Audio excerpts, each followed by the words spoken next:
Trump से मुलाकात करेंगे व्लादिमीर ज़ेलेंस्की। यूक्रेन के राष्ट्रपति रात 9:30 बजे ट्रंप और ज़ेलेंस्की की यह मुलाकात होगी।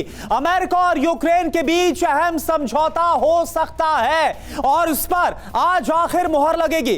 ट्रंप और ज़ेलेंस्की के बीच खनिज डील होगी। जिस मिनरल डील की बात लगातार अमेरिका कर रहा है, आज उस पर आखिरी मुहर लग जाएगी, आज उस पर साइन हो जाएगा।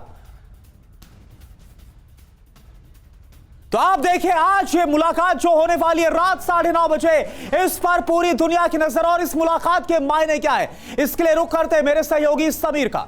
जी हाँ, यही सबसे अहम है। मायने क्या है इस मुलाकात के? इस मुलाकात से निकलकर सामने क्या आएगा? ट्रंप और ज़ेलेंस्की के बीच होने वाली डील से किसको क्या मिलेगा, ये जल्दी से पूरी डिटेल आपके सामने रख देते हैं। यूक्रेन अमेरिका की डील, किसको क्या हासिल होगा? Zelensky versus Trump. बिना अमेरिकी सुरक्षा गारंटी के सीज फायर मुमकिन नहीं है, ये कह रहे हैं ज़ेलेंस्की।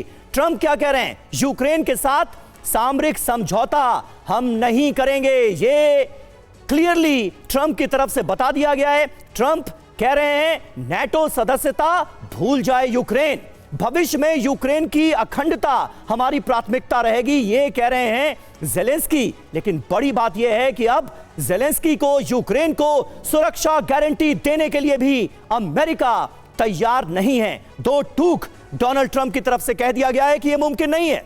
सवाल, क्या युद्ध विराम सिर्फ डोनाल्ड ट्रंप का धोखा है? यह सबसे बड़ा सवाल है। क्या ट्रंप यूक्रेन की सिर्फ और सिर्फ खनिज संपदा चाहते हैं? सिर्फ उसी पर नजर है क्या? क्या यूक्रेन में शांति स्थापना एक षड्यंत्र है, एक साजिश है? यह बड़ा सवाल है। मुझे लगता है तीसरे सवाल का जवाब अगर आप संजय मेस्टन सर हमारे दर्शकों को दे पाएं, क्या कहीं ये पूरी की पूरी अमेरिका की साजिश तो नहीं? क्योंकि ज़ेलेंस्की को, यूक्रेन को इस डील से कुछ मिलेगा, ऐसी तो उम्मीद दूर दूर तक नजर आ नहीं रही।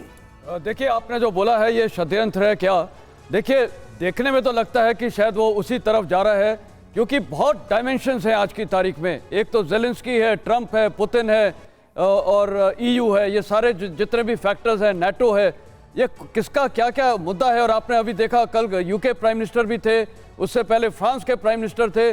तो ये सारे डायमेंशंस को देखते हुए मेरे को लग रहा है सब अपना हित देख रहे हैं। और खासकर अगर आप देखें, पहले ये जो लड़ाई चल रही थी ये पॉलिटिकल, डिप्लोमेटिक और मिलिट्री लेवल पे चल रही थी, लेकिन अब एक नया डायमेंशन आ गया है। रेयर अर्थ मिनरल्स, जितने भी ये मिनरल रिसोर्सेज हैं, वो भी एक स्ट्रेटेजिक उसमें आ गया डायमेंशन में। और ये जो डील होने वाली है इस पे भी वही स्ट्रेटेजिक डायमेंशन ये है कि ज़ेलेंस्की से वो चाहते हैं वो साइन करे, ये जितने भी मिनरल्स हैं वहाँ पर कंट्रोल होना चाहिए अमेरिका का। लेकिन ज़ेलेंस्की क्या आज ये साइन करने के लिए बिल्कुल मैं बोलूँगा क्या करेंगे?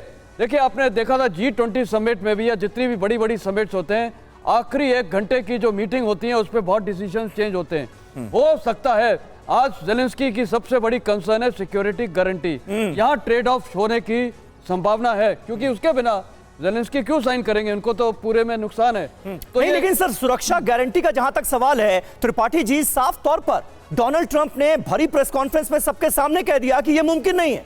मतलब सुरक्षा गारंटी भी हासिल नहीं होगी, तुम्हारी खनिज संपदा भी आज से हमारी शांति की स्थापना के नाम पर ये जो डील की जा रही है, ये एक तरफा नजर नहीं आ रही आपको?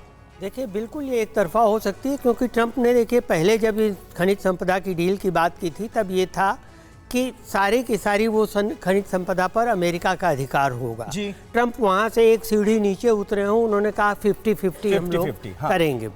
लेकिन अब वो मेरे ख्याल से कि सिक्योरिटी गारंटी न देने के एवज में ट्रंप वहाँ से 50% तक आए हैं। अभी इसमें देखिए, इसमें और भी एंगल्स आएंगे, इसलिए मुझे नहीं लगता कि ये डील बहुत ज़्यादा सक्सेसफुल होगी।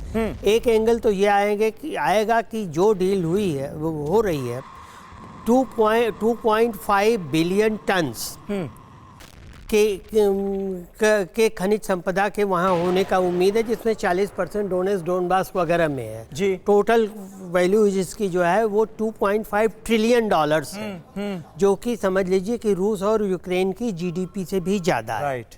तो अब रूस ने भी यहाँ कह दिया है, काउंटर प्रपोजल दे दिया कि डोनबास में अमेरिका हमारे साथ समझौता करे। इसके अलावा हम साइबेरिया में भी अमेरिका के साथ समझौता करेंगे। ईयू ने भी अपना काउंटर प्रपोजल दिया है।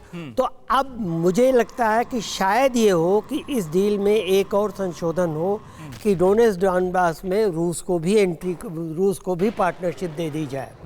ये आप बड़ी बात कह रहे हैं डोनेट्स्क डोनबास में रूस की एंट्री भी मुमकिन है। और आज की इस बातचीत में, डील में, ये पॉइंट भी निकलकर सामने आ सकता है।